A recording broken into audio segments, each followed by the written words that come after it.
Welcome to my week 3 review of Warhammer Plus. Now I saw in Warhammer Community what was coming this week, but it was still a surprise when I actually saw it. 36 minutes of new content. I'm trying not to be negative here, but that is actually utterly abysmal. We've got episode 3 of Angels of Death and a new show called Loremasters. Now I want to know what's happening behind the scenes that means we can't have a masterclass every week and a new battle report. I do understand it takes a while to film these things, especially battle reports, but any full-time YouTuber worth their salt could get out one well-produced video every single week.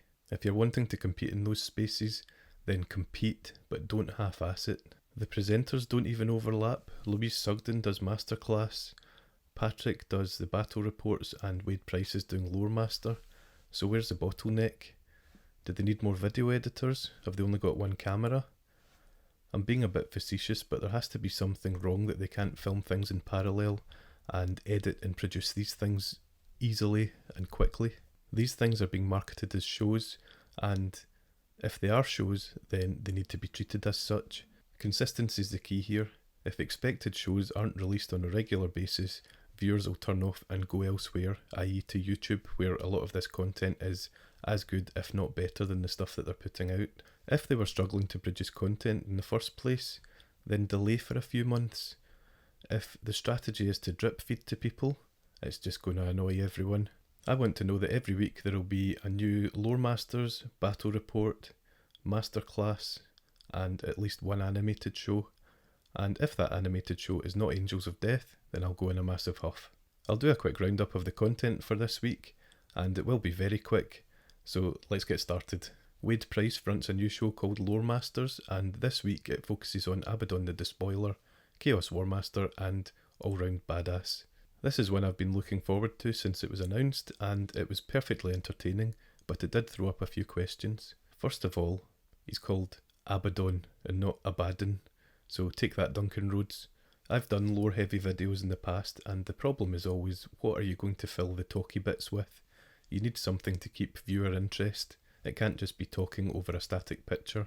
Games Workshop have got this nailed, obviously, because they've got just about infinite resources for artwork and stuff like that, so this part of it was great. There was a lot of art that I had never seen before, and it was totally new to me, and it all looked fantastic, so that was a really high point for me. My feeling on the actual content of the show was it was a bit too high level. It was more an overview than delving deep into the backstory of Abaddon. It was, if you've read the Horus Heresy, you'll know the first part of the story, and if you've read Talon of Horus and Black Legion, you'll know the second part. So the question is, who's the show for? And it can only be for people that are new to the universe or new to Black Library, which is both understandable but disappointing from my point of view. I've read loads of Black Library books in my time, and there's a fair bit of dormant knowledge in there, so it all just seemed a wee bit too familiar for me. It might sound selfish, but I want some stuff for me, stuff that I didn't know about Abaddon, stuff that would enhance my perception of his abilities as a commander, that kind of thing. And it needs to run longer. It was only 17 or 18 minutes.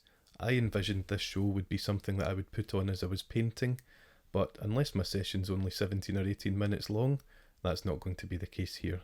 We'll move on to Warhammer Vault next, and throughout the week there were 3 episodes of White Dwarf added, and Warzone Fenris Wrath of Magnus, with all the rules stripped out, which is actually one of the more interesting parts.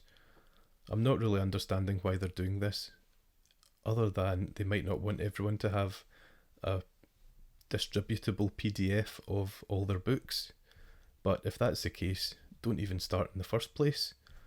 There is a lot of good stuff on Warhammer Vault, but I just think it needs to be a bit more open.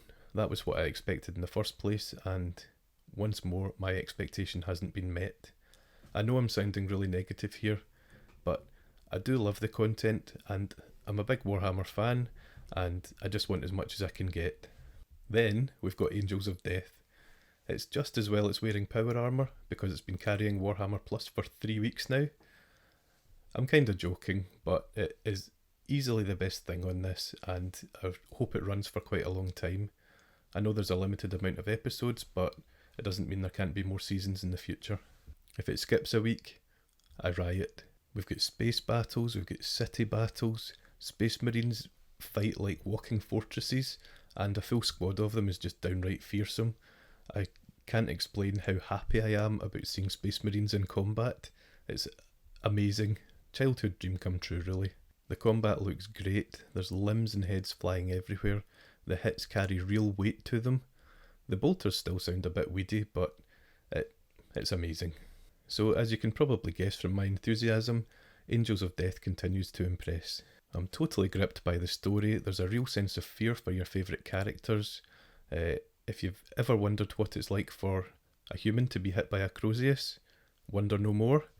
If you've ever wondered what it's like for a Space Marine to fire a flamer, wonder no more. You can see and hear what that feels like. These are questions that I had never asked, but now I know the answer to, and I'm very happy I do. I actually love this show. It is probably my favourite Games Workshop 3D animation, which isn't saying a lot. I know there's a few like Astartes and things like that, but this tops them all in my opinion.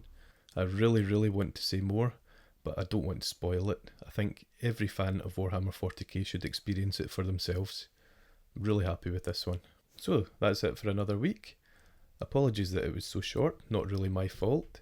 If you want to let me know what you thought of it in the comments below, chuck a like, chuck a subscribe, and I will see you in the next one.